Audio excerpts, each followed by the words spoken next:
fue él quien tuvo la enorme deferencia de llamarme para convocarme. Yo voy a tratar de resumir lo que he preparado, justamente reuniendo el pasado y el futuro en la actual encrucijada de la democracia, que tanto tiene que ver con los servicios que prestan las universidades. Voy a hacer un poco de historia porque tengo el vicio de historiadora. Entonces, yo quiero decirles que en realidad la extensión universitaria, antes de entrar en la historia, es el numen, el núcleo de la universidad popular de la universidad pública. Esa es la extensión universitaria. Es la universidad popular que está engendrada en el mandato de la universidad pública. Y yo quiero decirles que la extensión tiene una hermosísima historia. No me voy a extender. La primera universidad que conocemos en Occidente es Bolonia, ¿no? Siglo XI. Pero hay algo interesante. Se nos escapa que en Bolonia, que se constituye como el primer núcleo, en torno de no tanto, no era un plexo de saberes, era un grupo de saberes. Saben que fue construida por gente casi apenas letrada. Eran legos que tomaron el control de esa universidad y que después justamente llevó a unas pendencias de poder muy grandes por las que los sabios se hicieron cargo de la universidad despojando a los legos. Esa es la historia en realidad inicial de la universidad. Deberíamos pensar en ese atributo. Desde luego, antes que Bolonia, en el 800, se creó la primera universidad en Fez, en Marruecos, gracias al impulso de una mujer, Fátima. Así es. Hay algo tal vez entrañablemente hoy complejo para atribuir el sentido integral de universidad a esta primera universidad de Marruecos, porque había un mix de condición religiosa, de condicionantes religiosos y de condicionantes estrictamente laicizados del conocimiento. Pero lo que quiero decir es que en la propia historia de las universidades hay un principio menos articulado con lo venerable que lo que suponemos. Esto de altas casas de estudio. Luego ya hay toda una historia de las universidades que las convirtieron generalmente en universidades de élite, etcétera, etcétera, pero no me voy a ir a eso.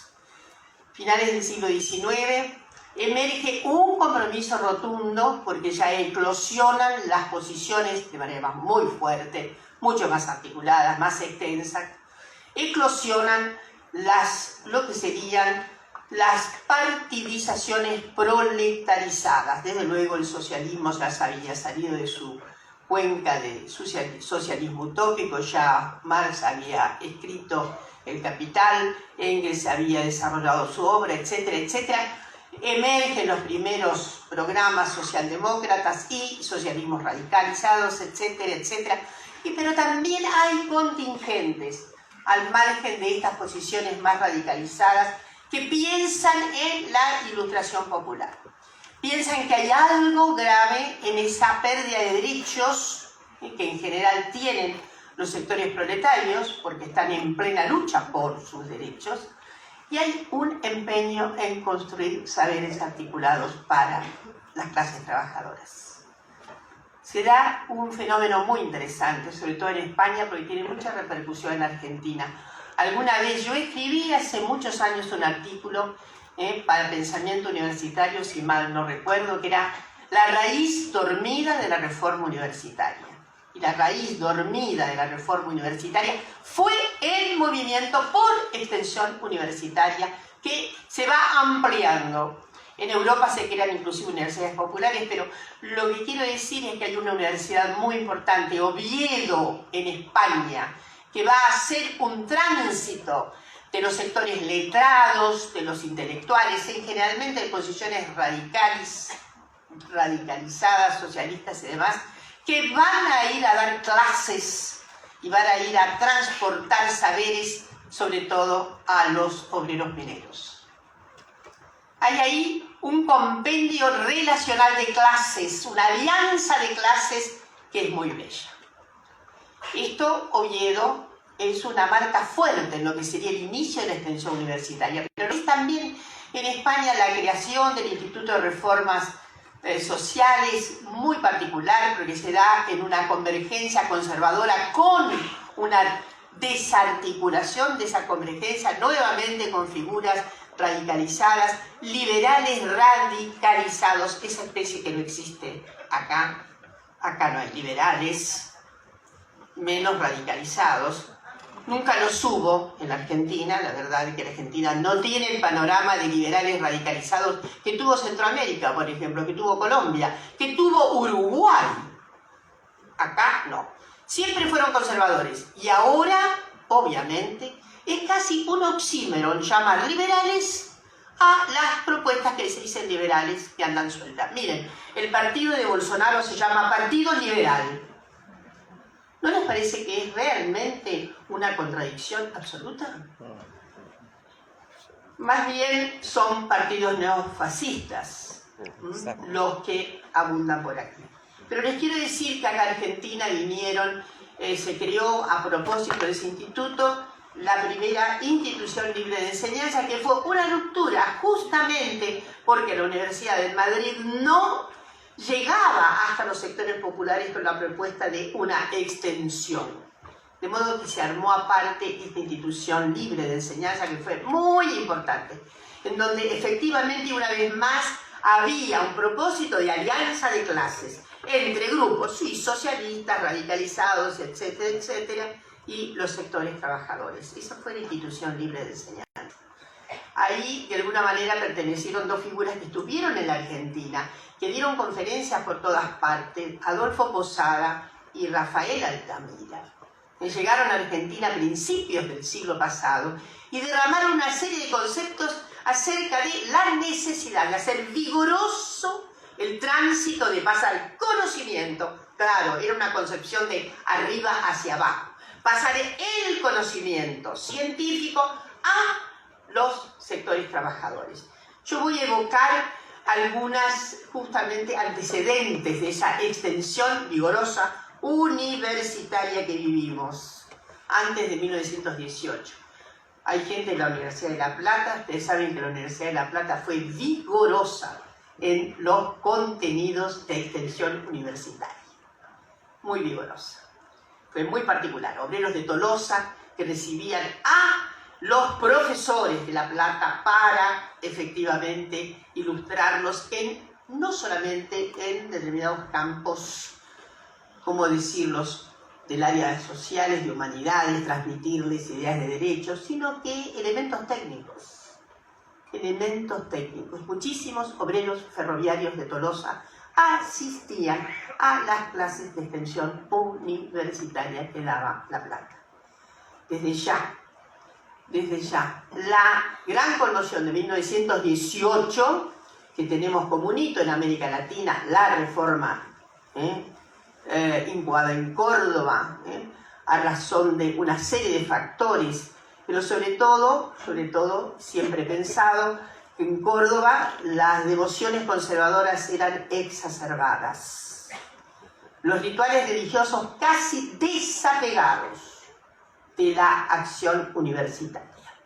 Y por supuesto había muchísimos jóvenes del interior, clases medias, medio alicaídas, si se quiere, que iban a Córdoba a estudiar. Eso debe tenerse en cuenta porque una parte del combustible de esa revolución de 1918 lo hizo ese estudiantado disgustado con las élites dirigentes, no solo de la universidad, sino de la Argentina.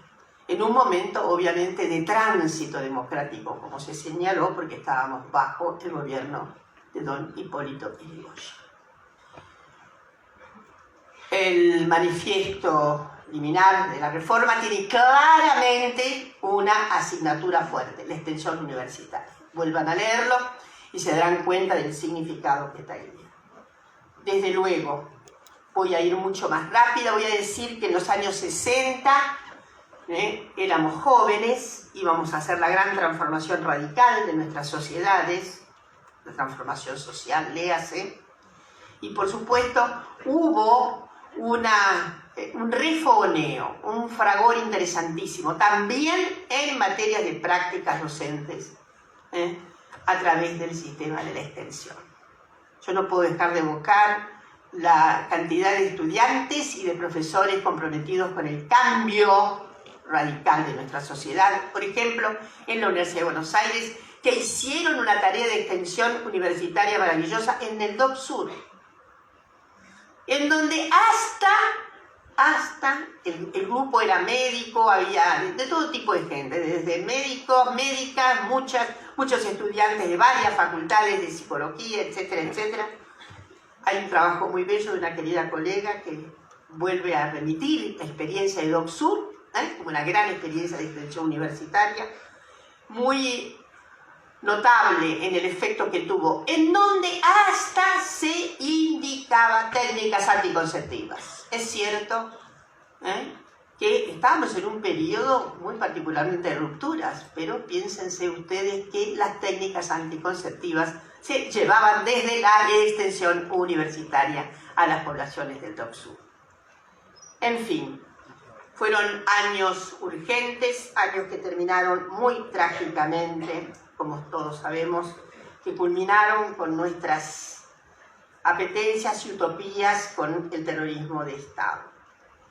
En fin, pero lo que quiero decir y evocar, hubo varios momentos en que transitamos a través y, además, he citado apenas un ejemplo, pero en cada una de sus universidades, aquellas que ya existían en esos años, va a rememorar alguna acción de extensión que era muy provocadora, que llevaba la idea de una transformación social y personal a esas comunidades, a esos territorios. Estamos frente a los 40 años de democracias, estamos celebrando, hay luces y sombras en nuestra democracia, hubo momentos tremendos, momentos en que todo tembló, yo no puedo dejar de evocar el momento del levantamiento de los Carapintadas, el momento también conmocionante de un pueblo que dijo nunca más de veras y que fue con sus niños, al ser revocado, con sus niños arriba, como una manifestación de la apuesta a la vida democrática, llevando lo más precioso que se tiene como bien, que son a los hijos e hijas, aquí, arriba en el hombro, para decir que no pasaría. Y fue así. Por supuesto, no puedo dejar de evocar momentos tristes de retroceso de derechos sociales, los imperativos llamados neoliberales. Hay que volver a bautizar esto de neoliberal. Insisto en esto porque no estoy conforme, sobre todo con la asignación categorial de movimiento neoliberal. Es probable, los aspectos neoliberales del terrorismo de Estado son muy relativos. Eso es exterminio. Llamar neoliberal a una fase como la del exterminio de los años del terrorismo de Estado es, por lo menos, no encaja semiológicamente en lo que pensamos.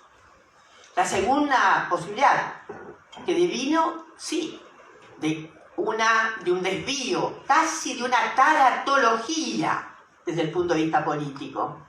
Desde el peronismo emanó nada menos que la propuesta de neoliberal en este país. Es cierto que esa propuesta no fue atosigante en materia de pérdida de derechos individuales, no se puede decir. Sí, perdimos derechos sociales, derechos colectivos, derechos patrimoniales fundamentales, cuyas consecuencias las estamos pagando todavía. Pero en fin,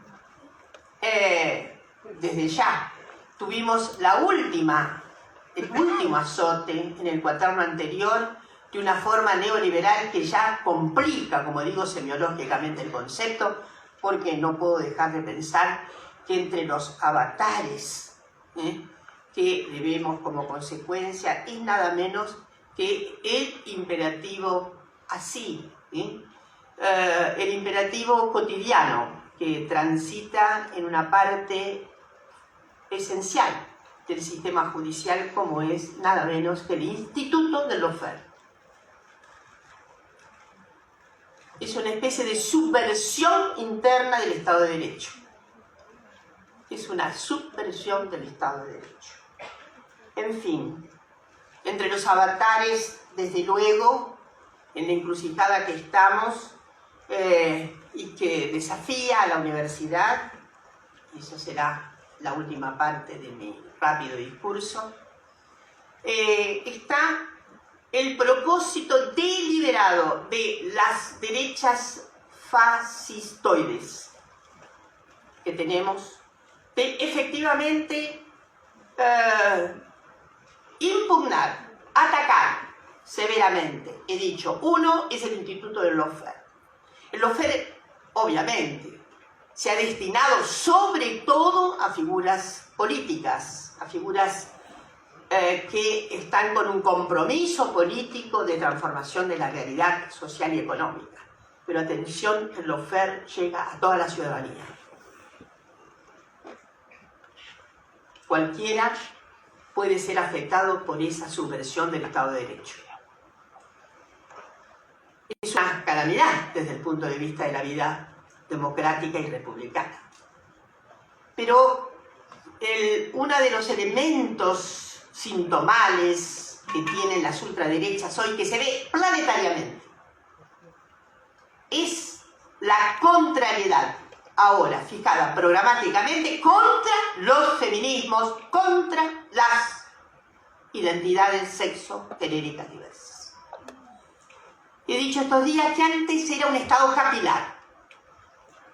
Había gente reaccionaria, conservadora, ultraconservadora, que pensaba que las mujeres tenían que seguir pariendo y atendiendo la casa porque eso era su destino según la naturaleza y a veces invocando a Dios mismo. Bueno, quiero decirles que ni Dios ni la naturaleza tienen culpa de la creación del patriarcado.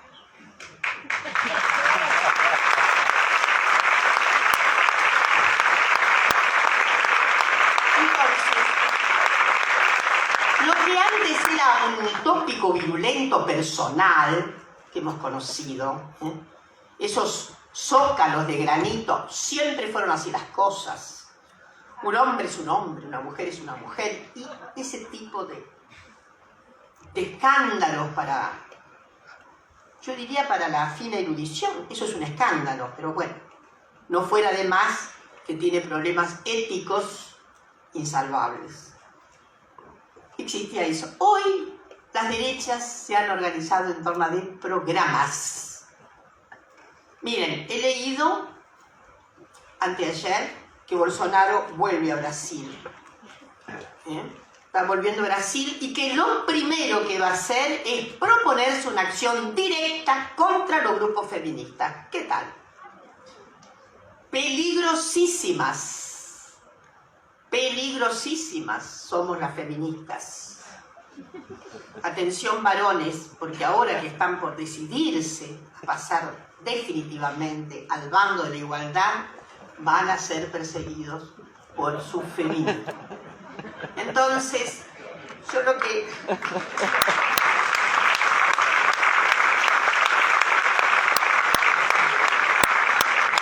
Me ha gustado muchísimo que en los 7 puntos haya la curriculización de los institutos que tienen que ver con extensión universitaria. Quiere decir que hay un deber íncito ahí, un deber inexorable de las universidades para volcarse a su núcleo esencialmente popular. Hay muchísimas maneras de hacer estas transferencias, muchísimas, modos, hay inventos, desde luego. Estoy pensando en una articulación fundamental, sí, con todos los aparatos científicos. La extensión debería convocar desde el punto de vista de que promover la condición humana, ese es el punto de vista. ¿Para qué llevamos además ya no es que llevamos la ilustración al pueblo. El pueblo necesita ser escuchado. La gente tiene grandes posibilidades y habilidades de descubrimiento. Saben muchísimas cosas. Giddens habla de, un famoso sociólogo inglés, habla de estado competente. Las personas están en situación de competencia. Ustedes lo sabían, ¿no? Bueno, la gente que no es del área de sociología, les quiero decir que Giddens dice que hay una doble hermenéutica en cualquier estudio sociológico. Que primero es la escucha de esos que son los sujetos objetos de nuestro conocimiento, que son capaces de dar categorías a todo lo que les ocurre. Y que luego la gente sabia y competente, aparentemente como somos las y los profesores, tenemos, y las investigadoras, tenemos obviamente un segundo momento hermenéutico que es juntar eso y hacer una traducción de este lado. Por eso lo llaman la doble hermenéutica. Hay una primera hermenéutica que viene de abajo. Una segunda hermenéutica, no podemos negar las facilidades conceptuales que tenemos. Pero ustedes saben que las gentes son capaces de crear categorías conceptuales extraordinarias y no voy a dar ejemplos acá, pero hay bellísimos ejemplos de creación de categorías que usan popularmente, que son maravillosas porque son de una semiótica casi impecable. La gente de antropología sabe mucho de eso, recogiendo los dichos, las formas que tiene ese lenguaje y articulando con esas formas de lenguaje, al final el conocimiento es una fábrica. Fabricamos el conocimiento. ¿Sabían ustedes? Fabricamos el conocimiento. El conocimiento se fabrica. Invito a leer Norchetina en La fabricación del conocimiento, texto maravilloso. Creamos un conocimiento que es fabricado, que va y viene, hasta que, obviamente, con todas las virtudes teologales, lo convertimos en un paper extraordinario que va a competir en el mundo. Desde luego, quiero decir una adenda, no estaba previsto que lo dijera, pero me entusiasmaron los discursos de los colegas acá, y ustedes saben que fue un pecado mortal la invención hecha durante el menemismo de todo lo que tenía que ver con los incentivos a la investigación. Fue una falacia.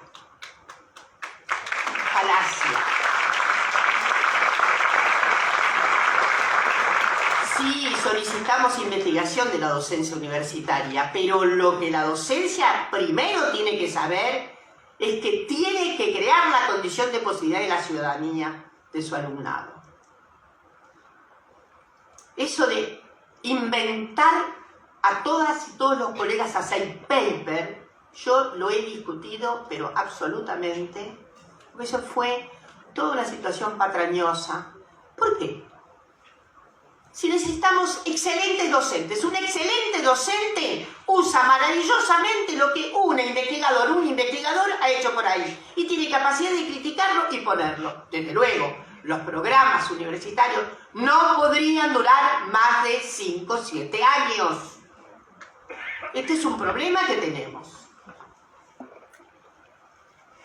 Un programa que tiene más de 7 años está viejo por la vorágine de creación de conocimiento que hay hoy, a menos que nos anquilosemos. En una tentativa de estudio que quise hacer acerca de cuál era la perdurabilidad de los programas, cosa difícil porque, en fin, sí observé los de una facultad, no voy a decir cuál, de la Universidad de Buenos Aires, en donde había programas de 20 años. Así nomás. Alguien podrá decir, bueno, el programa es una matriz meramente metafórica, pasan otras cosas. De todas maneras, lo que quiero decirles es que no es necesario inventar a toda la gente investigadora e investigador. forzarlos a... ¿Por qué? Investigar es un acto apasionado, como dar clases. Si no se tiene esa pasión, no hay ninguna posibilidad. Yo creo que eso fue de las peores y más dolorosas circunstancias en que nos colocó el menemismo. Necesitamos buena docencia universitaria, comprometida, con capacidad crítica y con capacidad de conocer qué conocimiento tiene más validez que otro, cuál es un conocimiento que ya está viejo, arcaico, y cuál está a la altura de él. Por supuesto, quien quiere investigar, que investigue, y ojalá haya mucha gente que investigue. Pero lo que quiero decir es que no puede ser algo forzado para que se suban los salarios.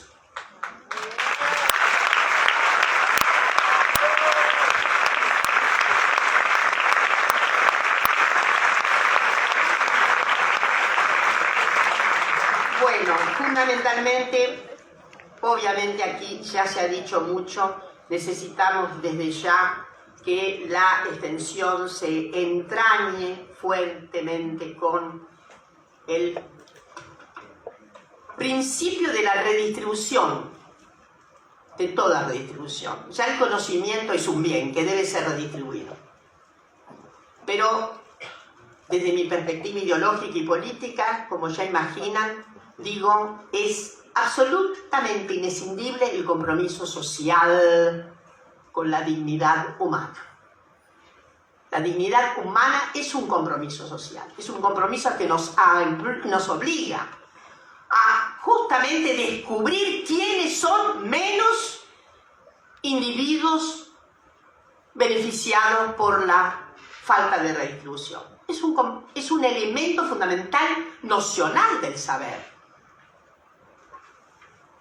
Si no hay capacidad para distinguir quién está siendo absolutamente despojado de derechos y quienes lo tienen a mansalva, digo, algo está fallando nocionalmente en el conocimiento. Esa ceguera cognitiva es también una ceguera de tipo ético. Hay gente que no quiere ver. Eso sí, lo sabemos. Sobre todo que estamos en un territorio de América, en este continente, donde ustedes saben, estos días lo he venido repitiendo, es el más desigual de todo el planeta. La desigualdad en América Latina es la más tremenda de todo el planeta. Pobreza hay en todas partes. Ahora, la diferencia entre los que no tienen y los que tienen es abismal en nuestra América Latina. De modo que el compromiso de la extensión debe pensarse en un compromiso de, primero, abrevar en ese conocimiento. Segundo, llevar, obviamente, la posibilidad de dignificar las vidas a través de elementos tecnológicos y de elementos que tienen que ser no tan tecnológicos. La palabra es nuestra primera tecnología. La palabra es nuestra primera tecnología. Saben que nos constituimos a través del lenguaje. El lenguaje es fundamental en circunstancias en que tenemos una articulación de extensión con los sectores populares. Yo no dejo de pensar en el significado que tiene desde el punto de vista de la extensión universitaria, el trabajo con las mujeres pobres para ayudar a potenciarlas. Yo no dejo de pensar en el trabajo que se tiene cuando la extensión universitaria se ocupa de prevenir la violencia ejercida contra las mujeres. Y no dejo de pensar en el significado profundo que tiene la extensión universitaria haciendo grupos de varones para desmantelar sus propósitos, todos incorporados como acervo cultural inexorable, sus propósitos internos violentos. Es fundamental que la comunidad de varones sea asistida por toda la posibilidad de sapiencia, de estrategia, de lenguaje, de conocimiento que le puede aportar la comunidad universitaria. Esto junto con, obviamente, herramientas fundamentales de tipo tecnológico. Ayudarles a encontrar flujos de